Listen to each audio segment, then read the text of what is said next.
الحمد لله الذي نحمده ونستعينه ونستغفره ونعوذ بالله من شرور أنفسنا ومن سيئات أعمالنا من يهد الله فلا مضل له ومن يضلله فلا هادي له. أشهد أن لا إله إلا الله وحده لا شريك له وأشهد أن محمدا عبده ورسوله صلى الله عليه وسلم لا نبي بعده.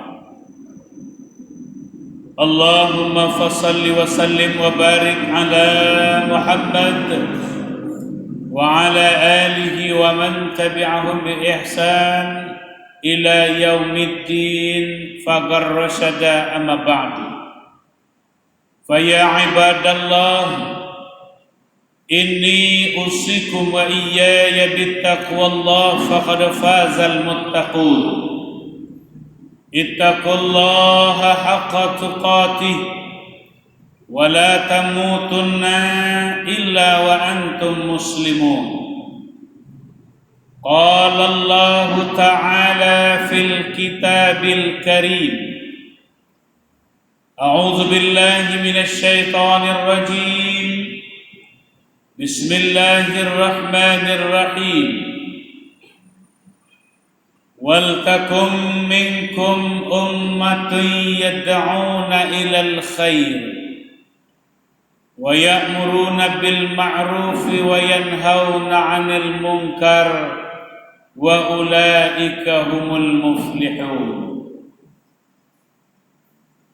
إلهامك الله تعالى في الكتاب الكريم: إن الذين كفروا سواء عليهم أأنذرتهم أم لم تنذرهم لا يؤمنون. ختم الله على قلوبهم وعلى سمعهم وعلى أبصارهم غشاوة ولهم عذاب عظيم. صدق الله العظيم وصدق الرسول النبي الكريم ونحن نقص على ذلك من الشاهدين والشاكرين والحمد لله رب العالمين. Puji dan syukur kepada Allah Subhanahu wa Ta'ala. Tak ada zat yang bisa menandingi daripada Allah Subhanahu wa Ta'ala.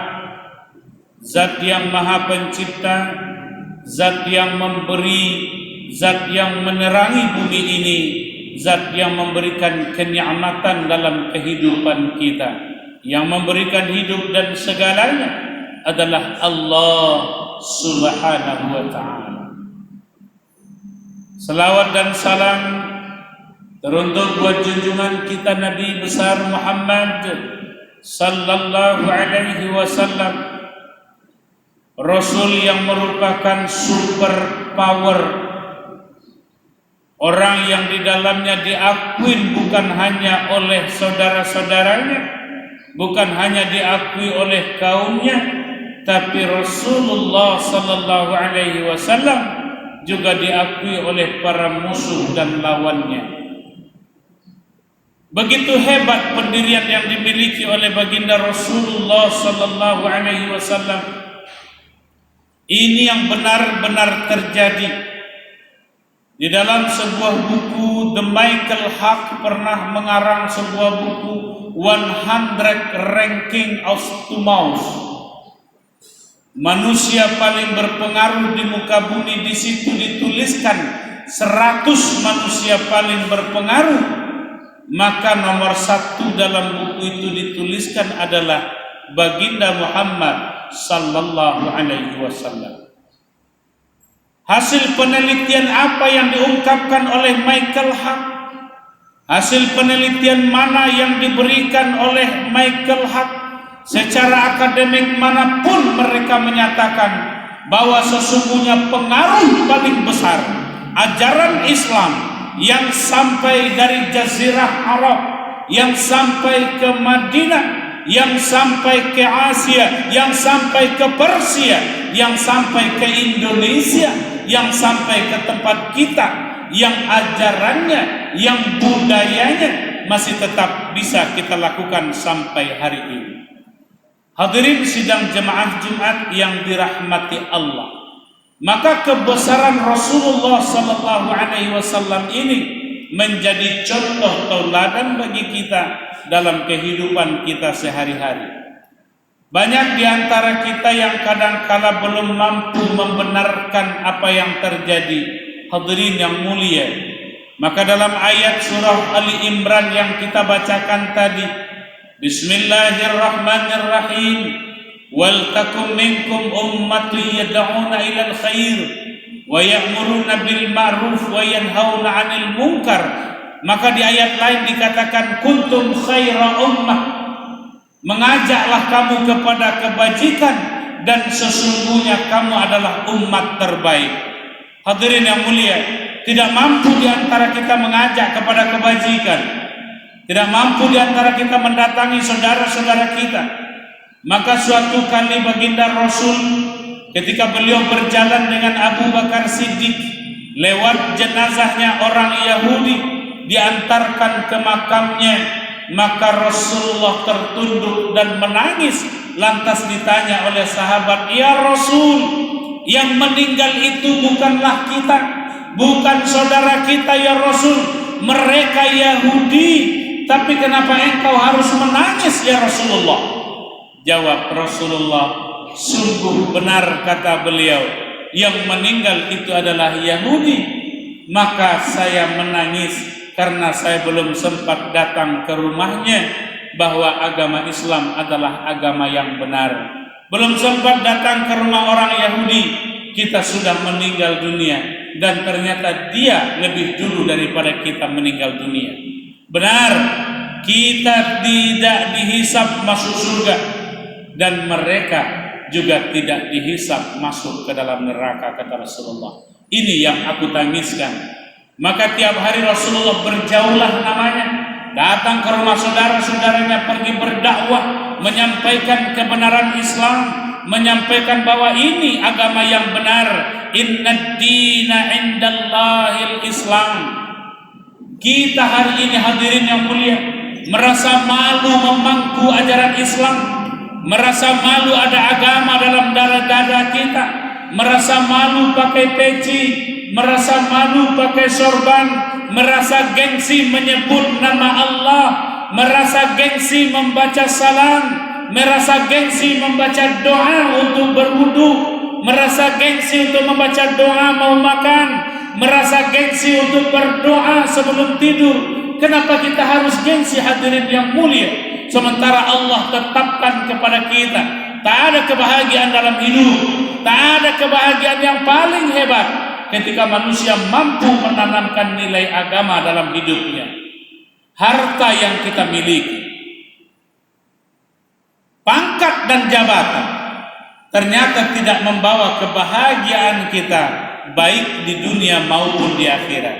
Tapi kalau pangkat dan jabatan kita adakan dan pangkat itu ada dalam agama, maka dia akan menjadi kebahagiaan dalam hidup. Harta kita banyak, tapi ada agama dalam harta itu, maka kita akan menikmati kehidupan kita. Pangkat kita, jabatan kita, kita punya pangkat yang tinggi, jabatan yang mewah, yang megah.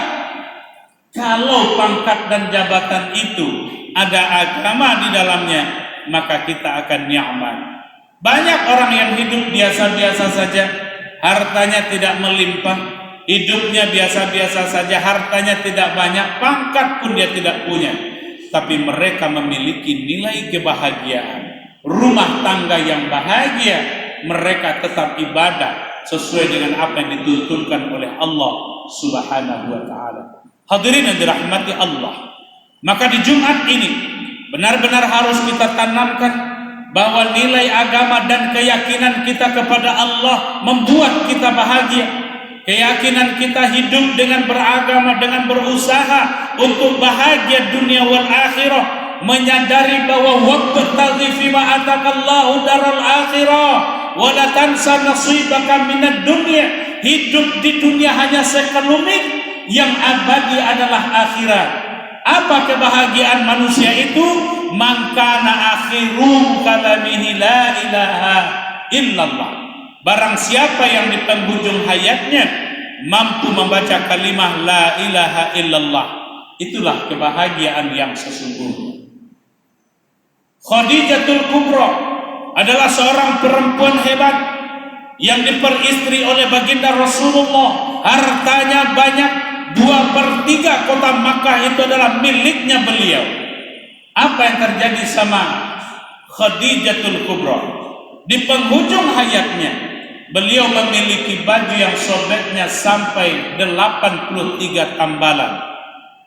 Ketika beliau turun dari rumah, sobek satu lagi mau 84 tambalan. Ketika hampir 84 tambalan, beliau ngomong sama anaknya, "Wahai Fatimah, tolong engkau sampaikan kepada ayanda, sudikah ayah memberikan kepada ibu sorban yang ada di kepalanya untuk menjadi kain kafan di dalam kematian ibu nanti?" Lantas anaknya menyampaikan kepada ayahnya, "Wahai ayah, ibu berkata seperti ini, sudikah engkau memberikan sorbanmu untuk menjadi pakaian kain kafan di hari akhirat nanti ketika beliau meninggal untuk kain kafan di alam barzakh?" Rasulullah menangis, "Ya Allah," dan beliau mendatangi istri beliau, "Wahai Bunda Khadijah, menyesalkah engkau menikah denganku?" Apa jawaban Bunda Khadijah?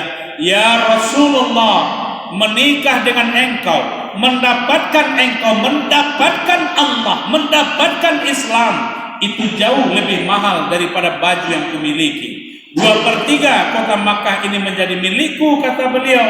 "Itu jauh lebih berharga la ilaha illallah dalam kehidupanku." Akhirat lebih utama bagi beliau. Takut mempertanggungjawabkan harta yang banyak, uang yang banyak, rumah yang mewah. "Takut aku bertanggungjawabkan di akhirat nanti ya Rasulullah. Maka inilah harta terakhirku, pakaianku, dan seluruh yang ada di tubuhku hari ini, inilah hartaku. Tapi harta yang paling berharga dalam hidupku, engkaulah ya Rasulullah." Maka Allah menutus malaikat Jibril untuk datang kepada baginda Rasulullah, membawakan kain kafan untuk Bunda Khadijah, diberikan kepada baginda Rasul. Satu yang disampaikan Allah kepada Rasulullah, "Titipkan salam Allah kepada wanita mulia ini." Hanya 2 orang saja manusia di muka bumi yang dititipkan salam oleh Allah. Satu adalah Bunda Khadijah, yang kedua adalah Abu Bakar As-Siddiq. Dengan kesabarannya, dengan ketenangannya, dengan habisnya hartanya demi agama Islam, demi tegaknya Islam, beliau katakan, "Seluruh hartaku." Ketika beliau diundang oleh baginda Rasulullah ke majelis Rasulullah, beliau datang dengan pakaian yang sobek, dengan duri kurma beliau tambal dan beliau ikat pakaian yang sobek.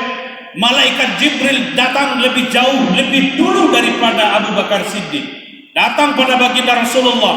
"Apa-apaan ini?" kata Rasulullah. "Kenapa engkau datang seperti ini, wahai Jibril? Ada urusan apa seperti ini?"